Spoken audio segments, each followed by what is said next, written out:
I welcome you to Dibble Institute's webinar, especially for teachers and decision makers in the UK who are now implementing high quality sex and relationship education. I'm Kathy Gidry, and I've been with the Dibble Institute for about 5 years. Most of you know me as the training manager and customer service organizer. By the show of hands, would those of you who work in the UK, please raise your hand in the control panel? You see the control panel? Can you raise your hands? Great, thank you. That's very helpful to us as we start down this road of the webinar. Next slide, please, Marlene. For those of you who are new to the work of the Dibble Institute, we are a national, independent nonprofit whose sole purpose is to translate research into teaching tools that help young people learn how to develop healthy romantic relationships.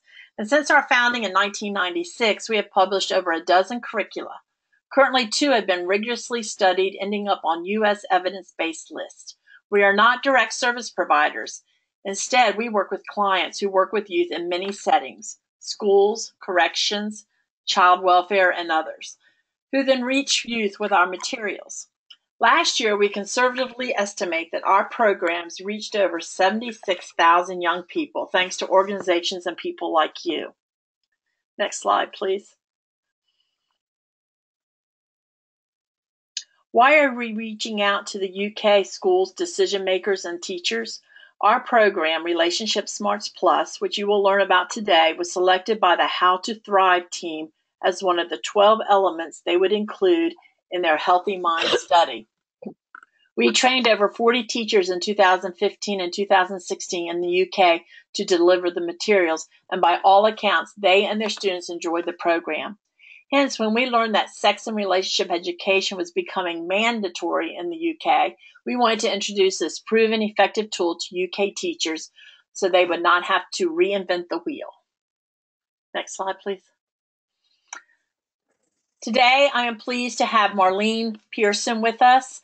Marlene is the author of Relationship Smarts Plus, and in this webinar, she will be doing a deep dive into Relationship Smarts Plus programming for you. Marlene, thank you for joining us and welcome. Well, thanks a lot. Can everybody hear me? Is it all coming through? Kathy, does it sound good? Sounds good. And if you do have any questions or comments for us, please use your question box, and I'll be monitoring that as Marlene is speaking to us. Thank you, Marlene. Oh, well, thanks. Thanks for that introduction. Well, I'm really, really happy to be here today and to pick up from last time, the introductory webinar on Relationship Smarts. If anybody is attending today that didn't hear the first webinar, you can access it on the Dibble website, because in that webinar, I described how Relationship Smarts integrates relationship education, sex education, dating violence prevention. I presented some of the guiding principles behind its development, and we also presented the findings of the 2 large-scale federal evaluations on its effectiveness. So today, the plan is to go more in-depth, lesson by lesson, to give you a deeper, a better feel for this curriculum. And before I dive in, I just would like to say a few words about the SRE initiative in the UK. You know, to me, it just puts a smile on my face. I think it's very enlightened to link sex education with relationship education. And not just enlightened, but probably really necessary to get at our goals. Because if our goals are to increase young people's efficacy and agency in forming healthy relationships, making healthy sexual choices, if we want to help them navigate their lives, in a world offline and online that really is increasingly challenging and risky today, I think it's hard to do this by using discrete separate programs or resources addressing different topics plucked from here and there. I think it's hard in terms of including the needed content and in finding engaging approaches. I think it's important to have a high quality program that's comprehensive, but most importantly, a program that really connects the dots. The relationship between a healthy self, healthy relationships, and sexual decision making, and reducing risky sexual behaviors and dating violence. one that can really help people navigate this kind of challenging world that they're inhabiting today. Now, we're aware that you do have a mandate to implement sex and relationship education in your schools, and we also know that there's a short, window of time to prepare. And we assume that you want to implement a program that's effective, that addresses the goals of SRE requirements, that is very engaging, that's evidence-based, and one that teachers can implement with confidence, with minimal training, one that's easy to use and that represents best practices and the latest research. So we think that Relationship Smarts can help you with this, we hope, because it is activity-based, it is user-friendly, it's very inclusive, diverse youth help develop so much of it. It's medically accurate, it's been rigorously assessed. And a very important part of Relationship Smarts is that it really enlists parents as partners. Every single lesson has a parent-teen connection activity. So now, with that, I'd like to dive in, section by section, lesson by lesson. And I guess I need to give a warning. This is going to go fast. I'm going to try to give you a kind of a walkthrough, highlighting some of the lessons and the concepts and activities.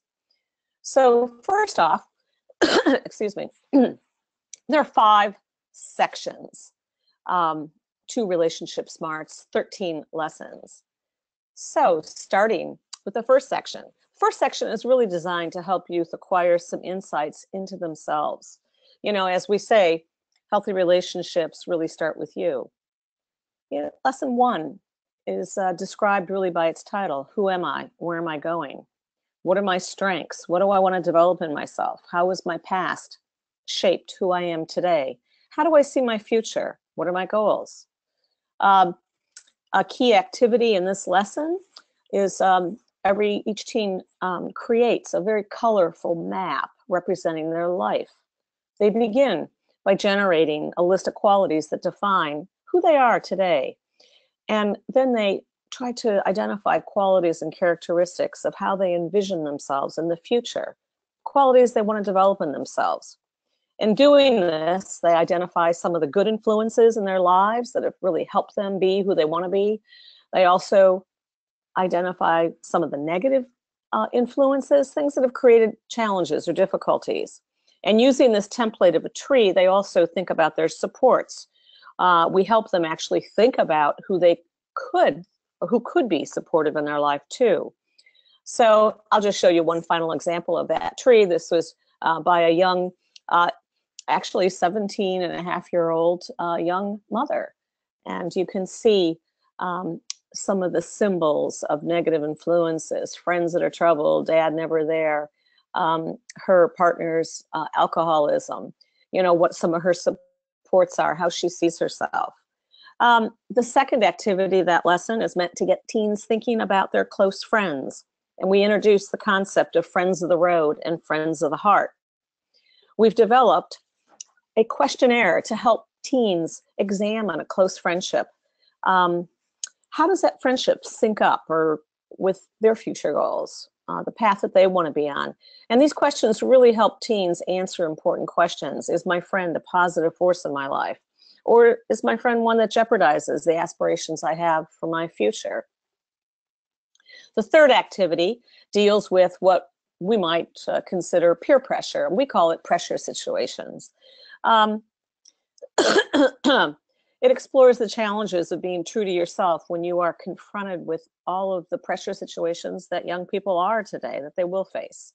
We teach a decision-making process, and we practice it with real-life pressure situations that have been developed by teens and young adults. Moving on to lesson 2, this lesson has 2 parts. One focuses on maturity, and the second on clarifying values. We start with the concept of maturity, and that really does have a lot to do with the process of becoming, who we want to be. Teens discover that maturity is far more than the physical. They learn that these other dimensions of maturity really take efforts. They don't happen on their own. We use some activities around the scale of maturity so they can really start to talk about what maturity looks like. and immaturity looks like in the real world. And they use this to rate themselves, and then a friend or a partner.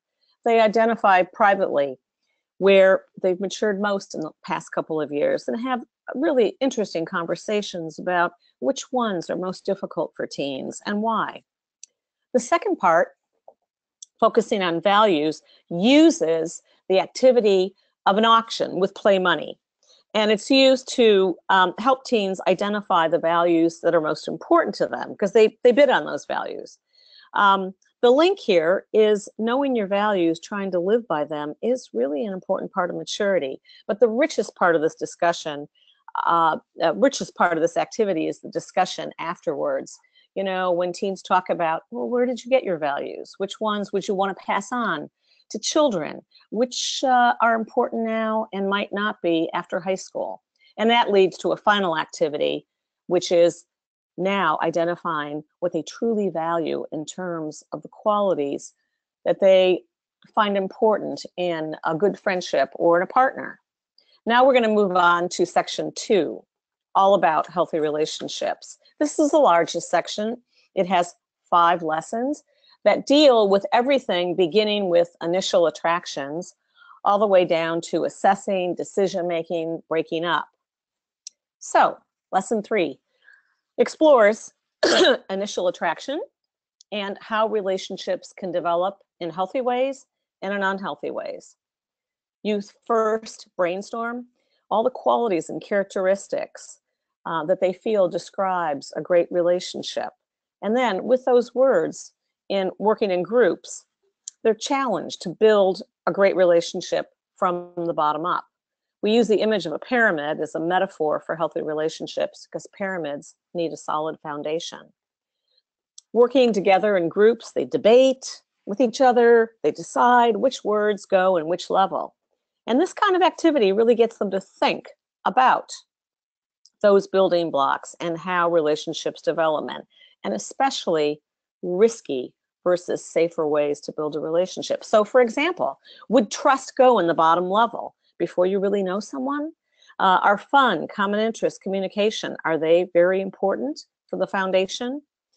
Then we look at how relationships develop in the real world. And of course, as we all know, sex, not for everybody, but for a lot of young people, starts pretty early on. So we kind of play it out. How, relationships go forward when they start with sex. It kind of starts to, in a non kind of judgmental or preachy way, build some sort of awareness of the risks of sliding too quickly to the next level before you know much about a person, or if even the basics are there. The next activity is fun because it addresses the chemistry of attraction. And there's quite a bit of research on this. Literally, there are MRI brain scans. We know what happens in the brain when you become strongly attracted to someone. We know that there are many neurochemicals and transmitters and hormonal changes that produce incredibly good feelings. They also learn how and why these love chemicals, which I nickname them, can cloud one's judgment. That adorable puppy that you fall in love with, that you could fall for, could end up really being, a nasty dog. It's powerful to really learn that you are under the influence. The feelings are absolutely real. They are great. They're to be enjoyed. But to know that you probably won't see really clearly until you give it some time. Really, one of the things is one of the points of the curriculum is to get young people to think about slowing things down a bit. It's just smart. It's a smarter way to go, a safer way to go. We've then also designed a kind of a fun match game activity where youth, run around trying to find their matches, distinguishing the differences between infatuation and love. An important part of this curriculum is the use of music videos. We also really engage youth in also bringing in music into the class that relate to topics to discuss. Moving on, lesson 4 presents a set of guiding principles for healthy relationships. And these are principles that are grounded in research. So I'll pause for a second, but how do these principles sound to you? Give you a second to look at it.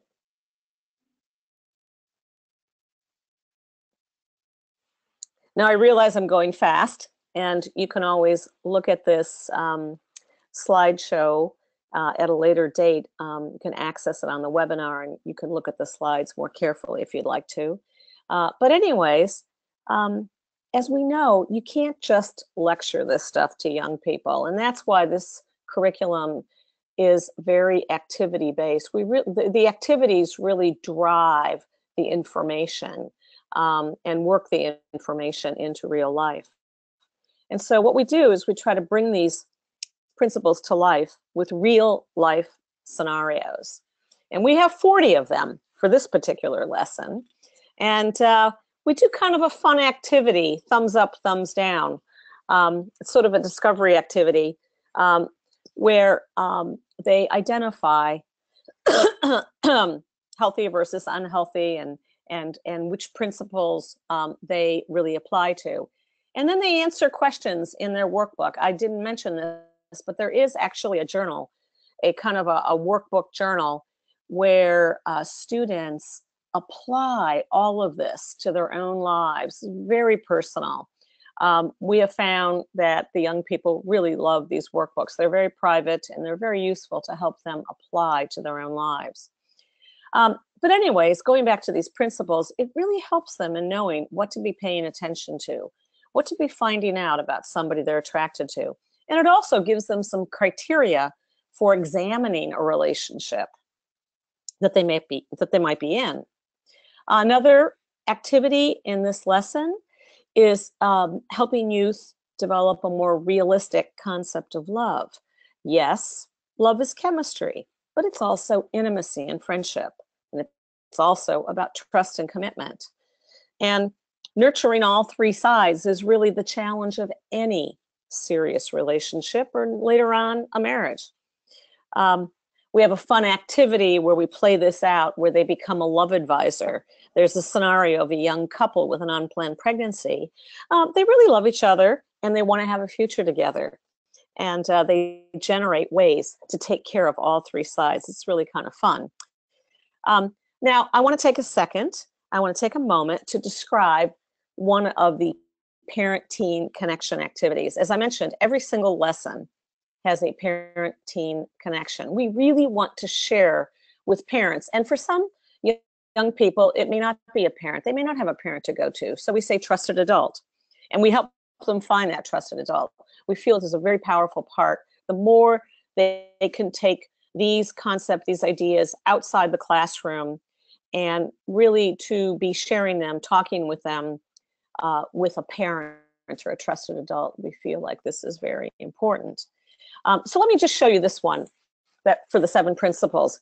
We have a handout that we give them, and each one of those 7 principles, has a little bit of a description. It's all fits on one page. It doesn't take a long time to read, but they're asked to. We ask the team to sort of rank these principles in order of importance to them, and then we ask them to have their parent or trusted adult to read and rank them, and then together they take their top 2 and they share with each other as to why they think they're most important. And then finally, they're to ask their parent or trusted adult to think back years ago when they were a teenager. And if there is a principle on there that really would have helped them. Sometimes that kind of storytelling between parents and children can just be very, very instructive. So there's an example. We have one of these for every single lesson. So let's move on to lesson 5. Lesson 5, youth need concrete ways to assess relationships. Is it healthy? Is it worth it? Does it have potential? Is it safe? Is it dangerous?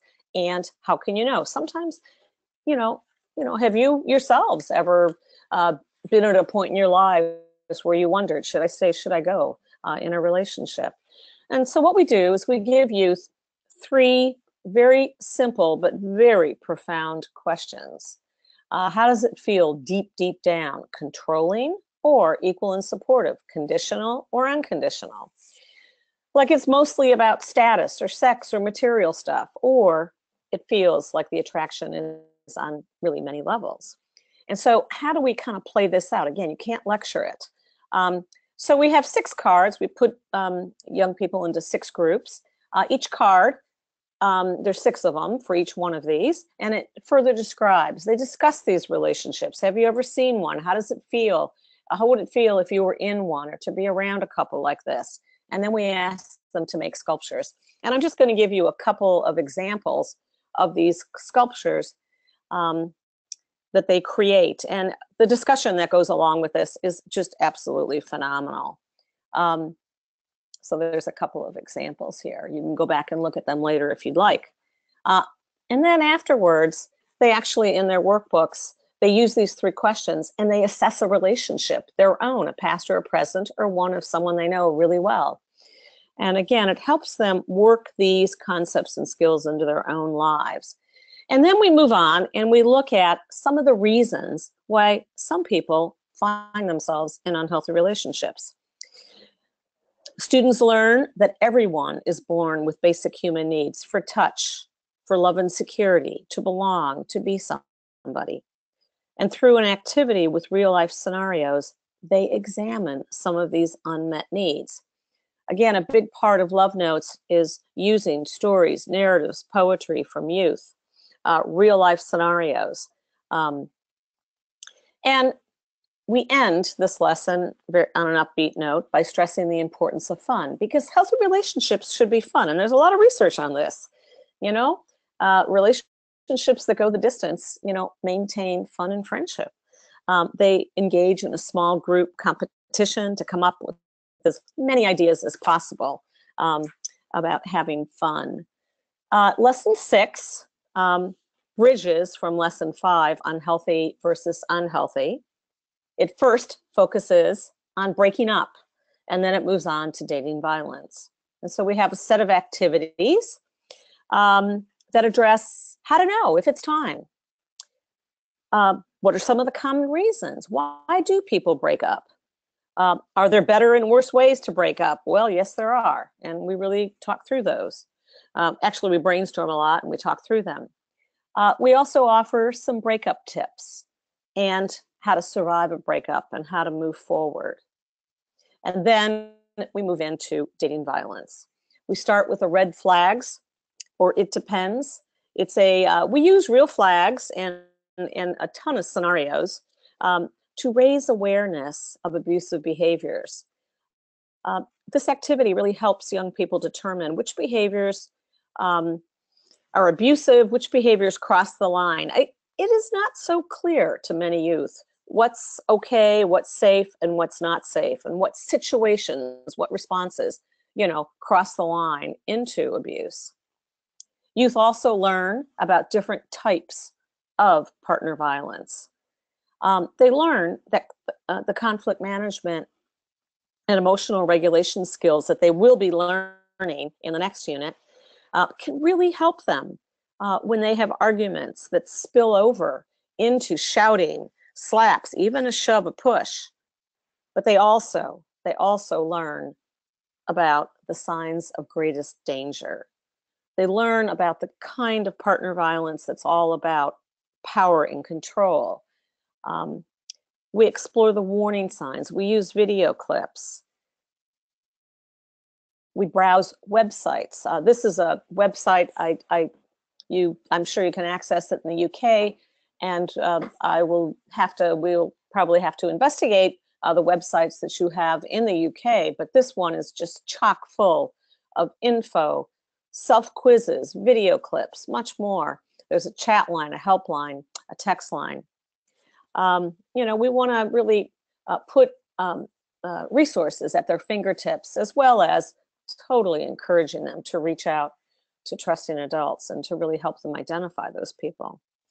But recognizing abuse, knowing the signs of abuse, the behaviors, that's really the first step.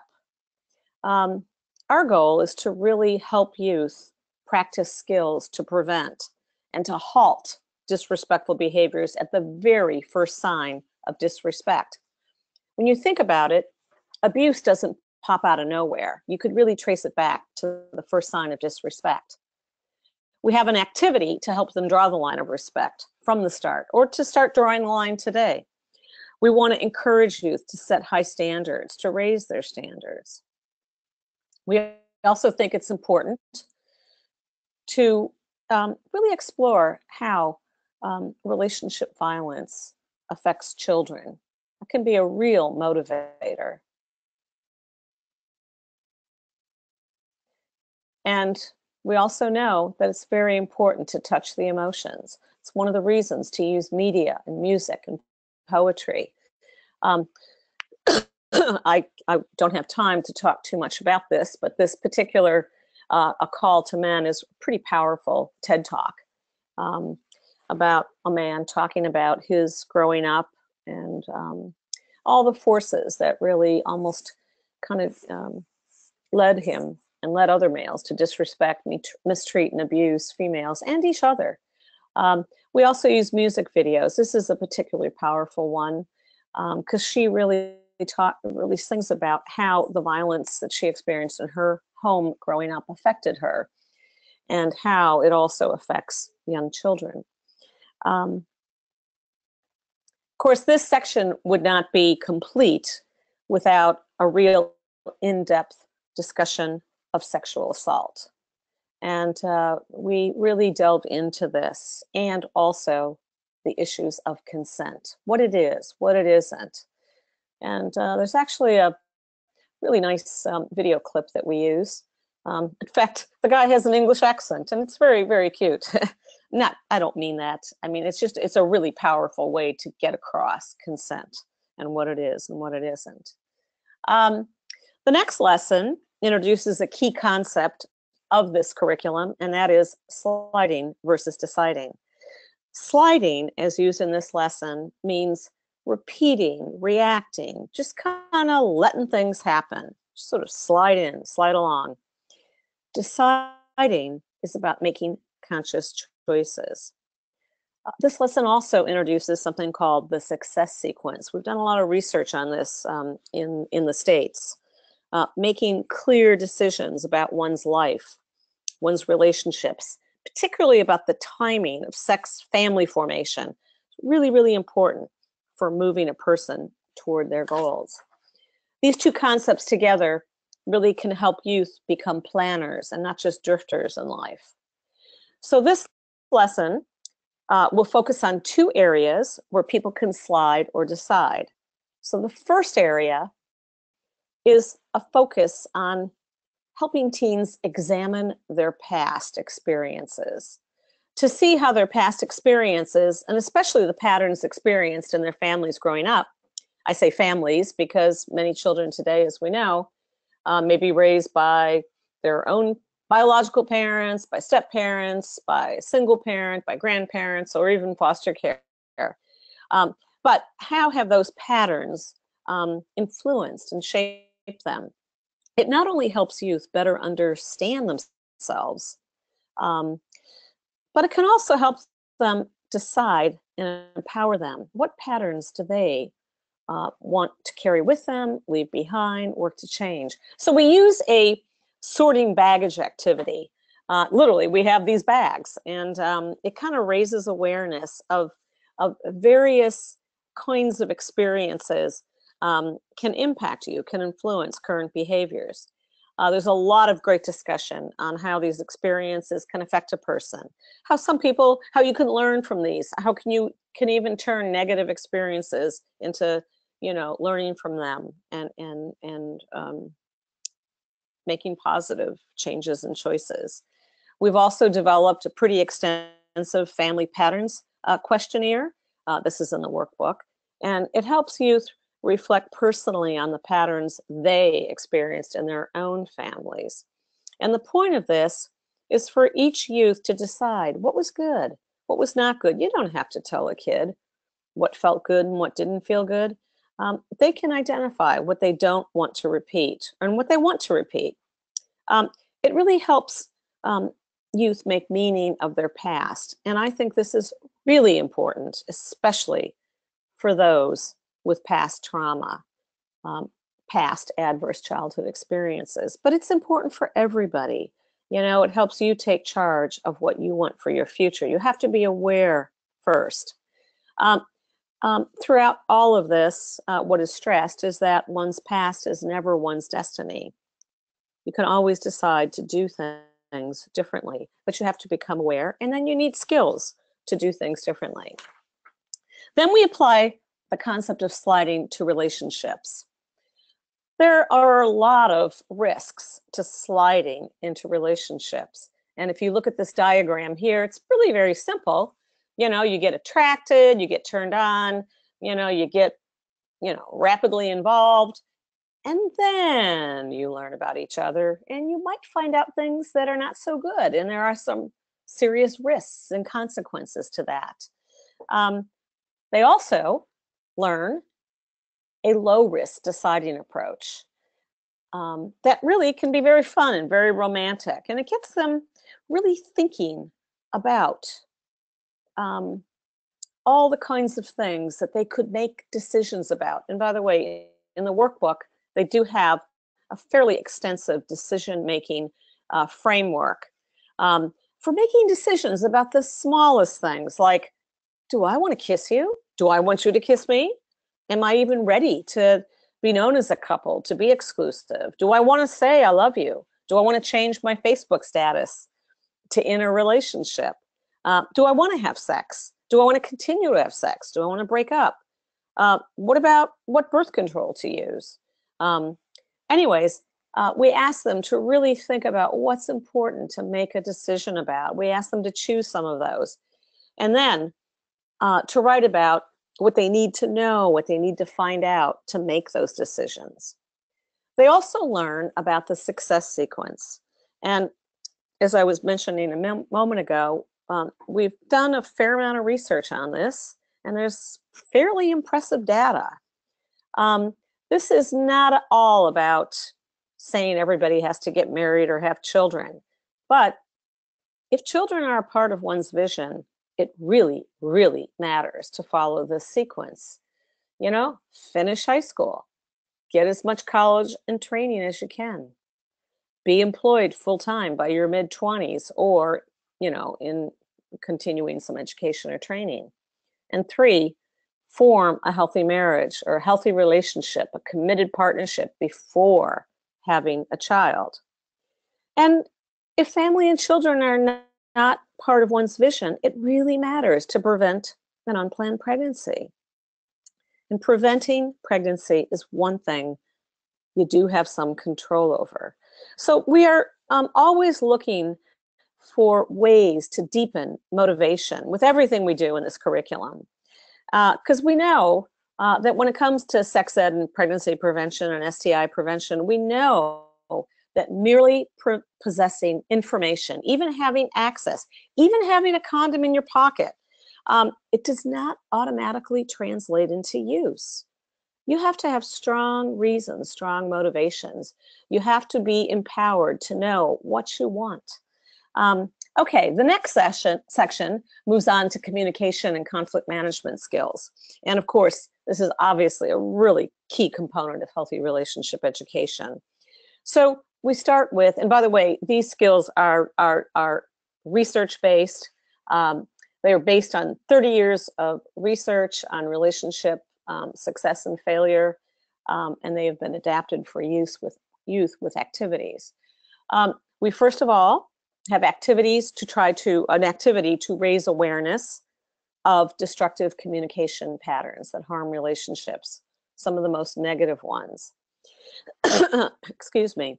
And then we try to teach skills that can counter some of these negative patterns. So young people learn a timeout skill, which is really useful for safely exiting an escalation and for emotional regulation. They learn a way to raise issues and complaints more effectively.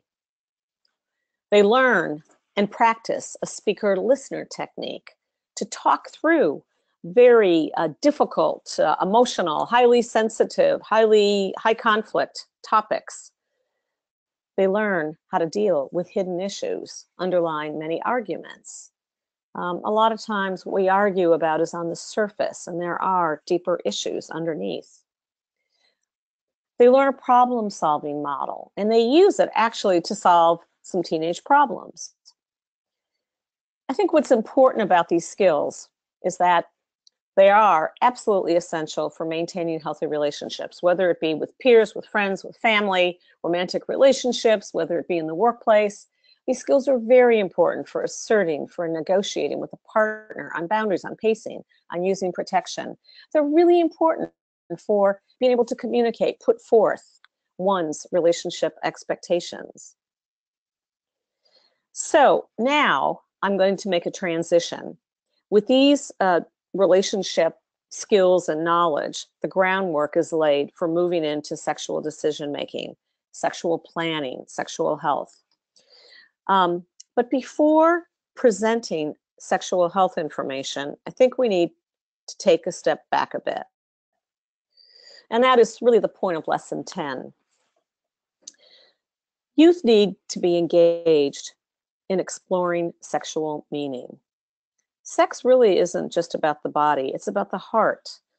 Rarely, I think, do we engage teens in sex beyond bodies and wrists and protection.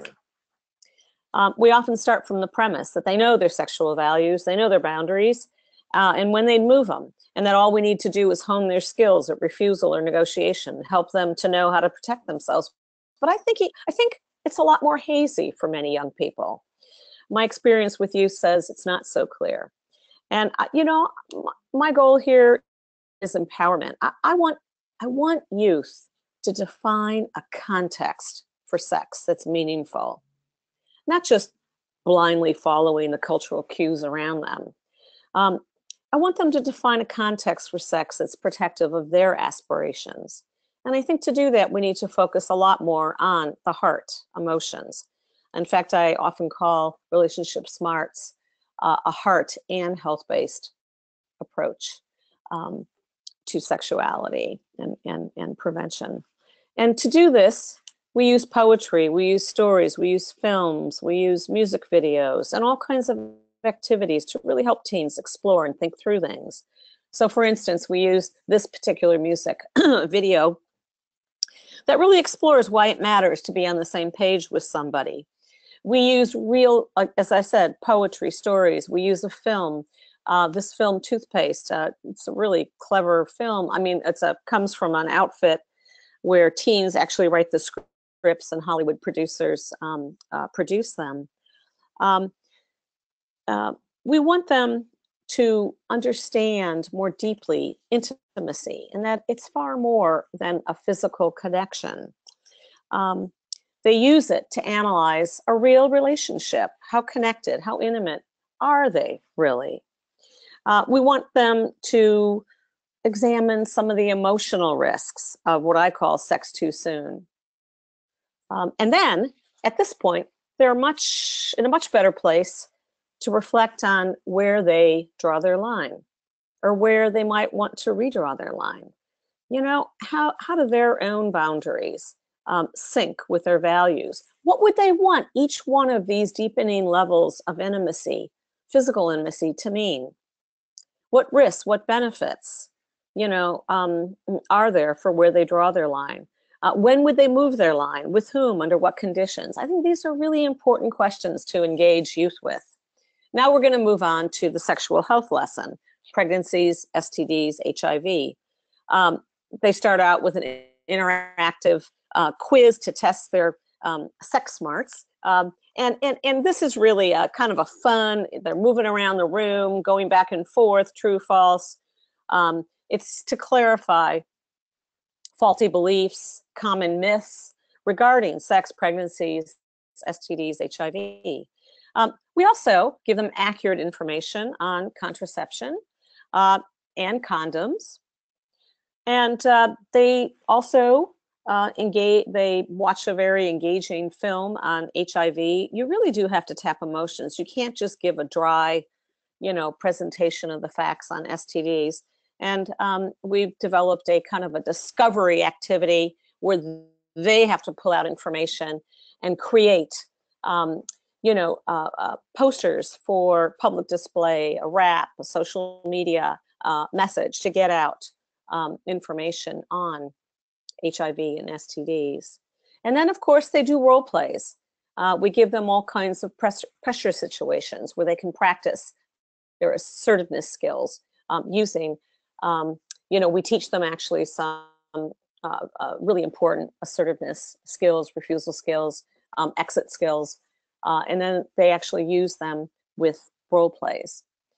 And now they're ready to develop their personal plan, and we really have them in their workbooks, really detail a very in-depth plan.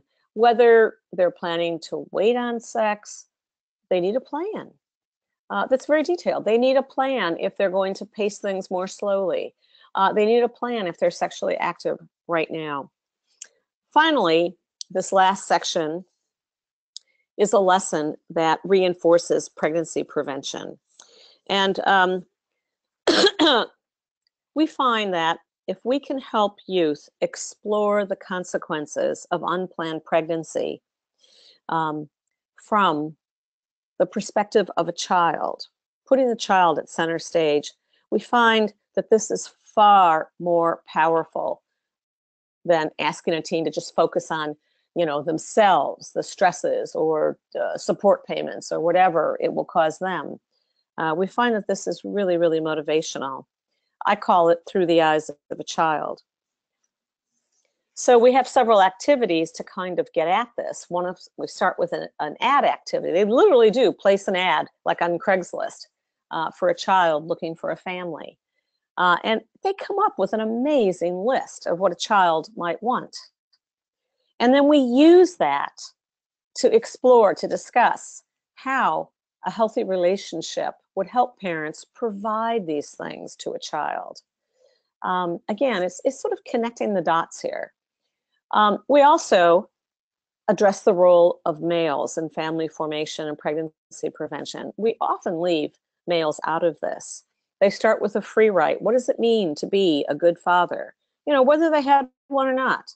By the way, this is a section where we draw from them, but we also use music extensively. There are so many popular songs in every genre of music on fathers, what fathers mean, and especially on father loss.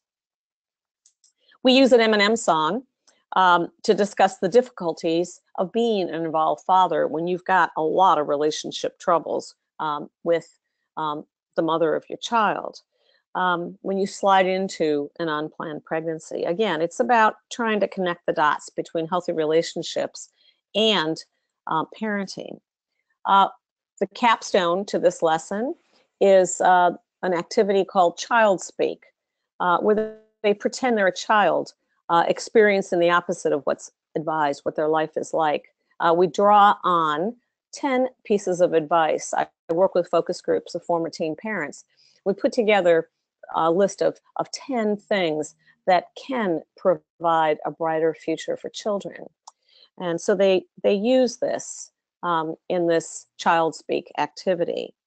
It's very powerful. It's very, very powerful. So anyways, I think, as a whole, these activities help them really realize the benefits of waiting to form a family, to have a child, till other things are in place. And more importantly, it really helps them understand the importance of healthy relationships to themselves and to children. The final lesson, as we're winding down here, is teens, technology, and social media. So in this lesson, it's a pretty robust lesson. We're going to examine the impact of the influence, the benefits, the risks of our online lives. Young people are increasingly living their lives online, as we know, and this is truly uncharted territory. And so we have a whole set of activities that help teens explore important questions. So, what is the impact of being constantly connected? Are we really more connected? Or are we more alone? Are we more happy, less happy? Does it actually facilitate more communication, or does it hinder true communication? Does it advance or subtract from our emotional and social intelligence? How do our hyper-connected lives affect our relationships? We do a fun thing here where we compare, we have a video of a face-to-face interaction between two teens and then the same interaction through text messages. How does it really influence how we interact with each other? We ask them to really, we have another activity where they imagine their lives without their mobile devices. And it helps them understand some of the benefits. But we also ask them to imagine their lives without so much of it. Not nothing, but without so much of it. What would they gain? It is really interesting. And of course, this is also where we will address the risks of social media, sexting, gaming, cyberbullying. When you think about relationships, intimate relationships, intimacy does mean more sharing with each other. And once things are online, you have no control over it. We look at sexting, and there's a lot of good research here. And we have a couple of little activities on that that actually end with them responding. Most sexting occurs between people that like each other, or one person likes the other person. And anyways, we do some interesting practice in responding. And importantly, we also look at online porn. It's pretty troubling. Is it becoming the new sex ed? It is actually becoming a major source of sex education for young people. And there are some very serious consequences. But we try to use an approach that doesn't shame young people for curiosity, that doesn't preach, but that tries to educate. Whether it's sexting, online porn, cyberbullying, the activities are designed to educate. What we're trying to really get teens to do here is we are trying to get them to examine the impact and the influence upon our own lives. We are trying to get them, we're trying to sort of develop a critical literacy around technology and social media. And ultimately, the capstone activity here is to design a personal policy for engaging with social media and technology.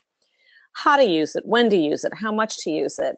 And it's done around this giving advice to friends from another planet, young people that have come to your school that come from a world that's not wired, and what kind of advice would they give them? So we use activities like that. In closing, I guess I would like to say that the goals of Relationship Smarts Plus are ambitious. We want youth to cultivate a vision of what they want. Our aim is to provide a pathway built of skills and knowledge to get to healthy and positive relationships, to make wise sexual decisions. We want to help them navigate their online and offline lives more safely. And we think that Relationship Smarts really do mesh extremely well with the SRE mandate in the UK. Again, it's evidence-based, it's engaging, it's easy for teachers to use, and it really partners with parents. And so we hope you'll consider using it. And with this, I'm going to turn it back over to Kathy. Okay, great. Do we want to take a few minutes for questions, Marlene? Sure. Did anyone have any questions on anything that Marlene might have mentioned? We are recording this, so you will have the opportunity to go back and view this webinar on YouTube. So you catch some of the information that you didn't catch maybe the first go around or want to review. Okay, is there another slide, Marlene, please? Okay, if you look under the handouts, and we will also, under the handout tab in your control panel, there are 4 different handouts that you might want to download. One is a sample lesson of Relationship Smarts Plus. One is the research behind Love Notes, a research brief. One is the information about the actual training that is happening in the UK in the fall. And I can't remember what the 4th one is, I'm afraid. But anyway, be sure to download those if you can. Okay. If you do want a 30-day online review copy of Relationship Smarts Plus, just email me at Kathy@DibbleInstitute.org, and you can have access of a real copy. It's not just a review. It's for you to review, but it's a full copy of Relationship Smarts Plus.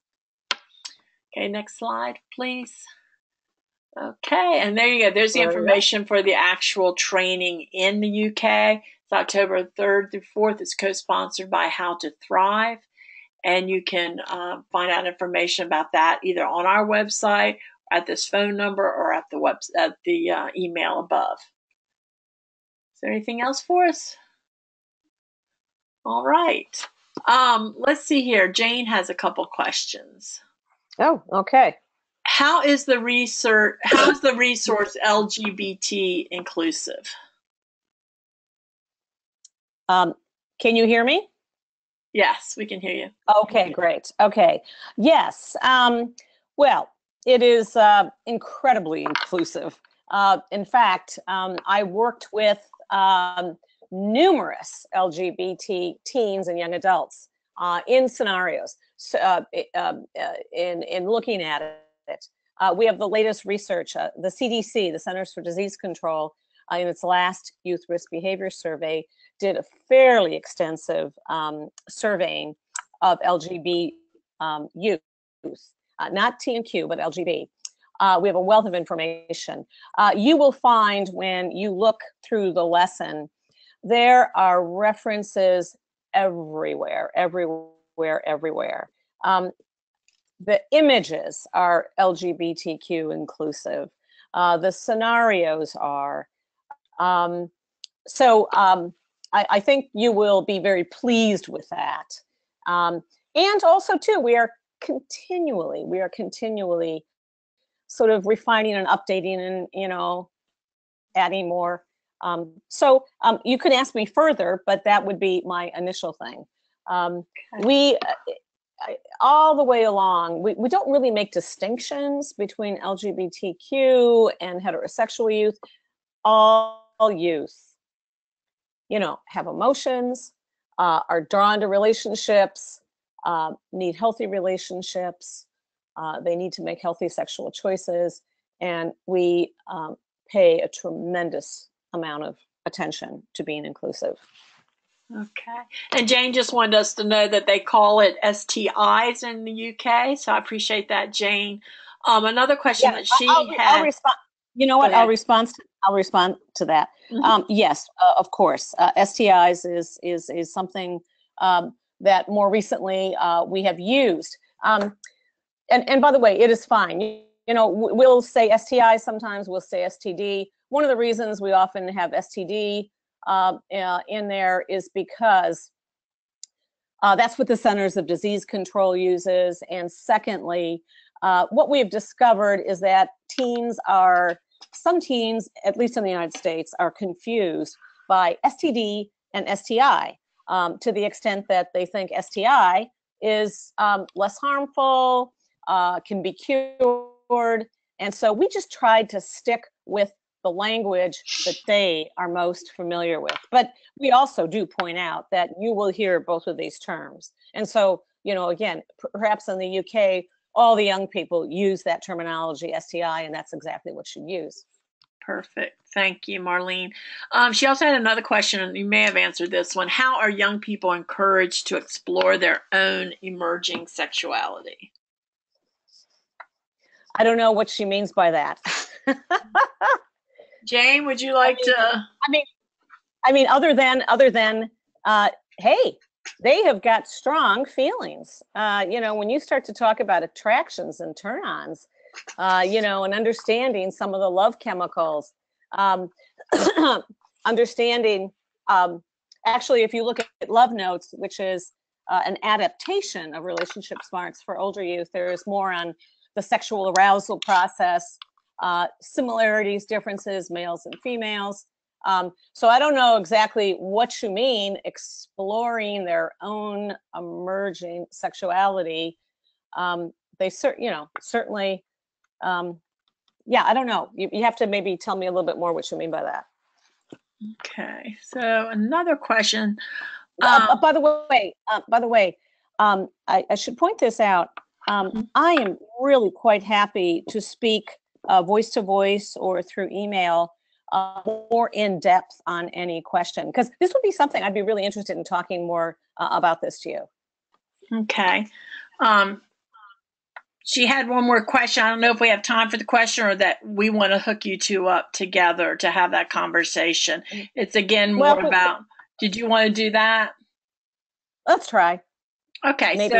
So this says, so in the resource, it may be LGBT inclusive, but is it heteronormative in its approach or including all types of relationships? No, it's very inclusive. It's very inclusive.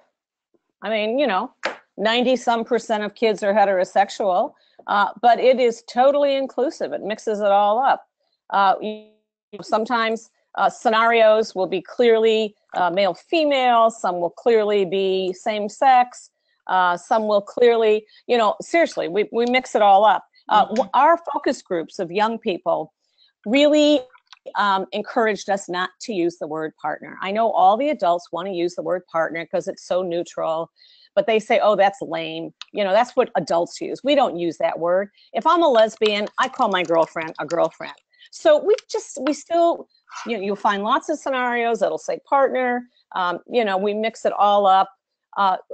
Everywhere there is an attempt. And in fact, we encourage teachers, on a daily basis, or when you're doing your lessons, to always you will see all sorts of talking points in there that make it that this applies to everybody. For sure. When she says thank you, she's enjoyed hearing about the amazing resource, and I will tell you, Jane, it is amazing. And the feedback we have gotten again from students and teachers from the UK as well as in the States has been very positive because of its interaction and its building from self-examination into what through the eyes of a child. So thank you so much. And Marlene, I will make sure that you get Jane's information, and we appreciate it. And y'all have a great day. Thank you very much. And please don't hesitate to email me.